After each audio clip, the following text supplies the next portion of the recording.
एमालेका नेताहरूको भागदौड सुरु भएछ।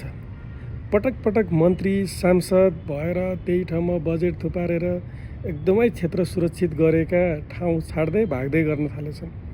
विशेष गरी बुटोलमा रूपन्देहीमा चुनाव उठी लडिरहेका विष्णु पौडेल पाल्पातिर हानिएछन्। अब बुटोलमा असुरक्षित महसुस गरेरै उनी पाल्पा गएका होलान्।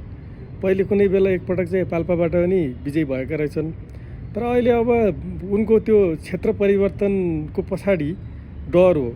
बुटोलमा चुनाव हारिन्छ भन्ने चाहिँ डरका कारणले गर्दाखेरि उनले पाल्पा रोजेका छन्। अब यो काङ्ग्रेस र एमालेका नेताहरूलाई के लागिरहेको छ भने सहरी क्षेत्रमा चाहिँ चुनाव जित्न गाह्रो छ। प्रचण्डले त खोज्दा खोज्दै गएर रुकुम पूर्व जस्तो ठाउँमा गएर चुनाव उठ्ने भए।